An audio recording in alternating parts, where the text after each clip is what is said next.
তোমরা না এর আগে আমার একটা পোস্টে অনেক ভালোবাসা দিয়েছো।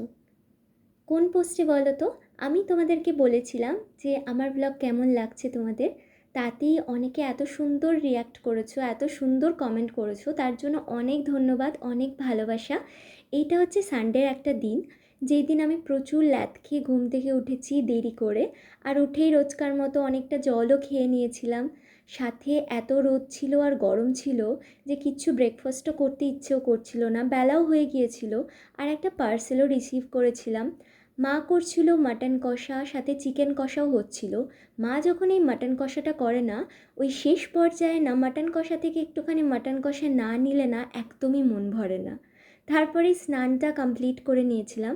স্নান করার পর আমার লাঞ্চের মধ্যে ছিল সাদা ভাত, তার সাথে ছিল উচ্ছে আলু ভাতে, আর মাটনের পাতলা ঝোল ছিল।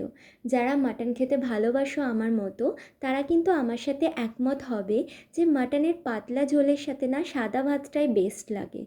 তারপর তো আমি খাওয়া দাওয়ার পর একটুখানি রেস্টও নিয়ে নিয়েছিলাম। দেখলাম রোদটা যখন কমে গেছে তখন যে সমস্ত জামা কাপড়গুলো ছিল ওগুলোই শুকোতে দিচ্ছিলাম। আর এই সমস্ত করার পর একদম টানা একটা ভাত ঘুম দিয়ে নিয়েছিলাম।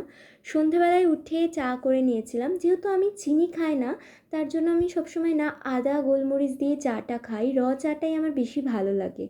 বাইরে গেলে দুধ চাটা খাই। হুইজয়ে সিরিজও দেখছিলাম সাথে বসে বসে। এই সিরিজটার নাম জানলে তোমরা কমেন্ট করো তো, খুব ভালো লেগেছে আমার। তারপরে রাত্রেবেলায় ডিনারটাও করে নিয়েছিলাম। চিকেন কষাটা না আমার ভীষণ লোভনীয় লেগেছিল দুপুরেই। ভাই যেহেতু চিকেন খায়, তার জন্য চিকেন আমাদের হয়ই মাটন হলেও। তোমরা যারা আমার ব্লগ দেখো তারা জানবে। তাই ওর কাছ থেকেই মা একটুখানি চিকেন আমাকে দিল। চিকেনটাও খুব ভালো হয়েছিল। তারপরেই তো আমি ঘুমানোর আগে একটা জিনিস তৈরি করে নিচ্ছিলাম। এটা মেথি আর কালো জিরে ভেজানো জল আর কি, আমি বেসিক্যালি তৈরি করি। এটা আমি হেয়ার কেয়ারের জন্য ইউজ করি। আমি পুরো ইন ডিটেলস পরের দিন একটা ভিডিও করে তোমাদের বলে দেব। তো এরকম আরও ভিডিও দেখবার জন্য আমার চ্যানেলটা সাবস্ক্রাইব কিংবা ফলো করে দিও। আজ তাহলে আসি, টাটা।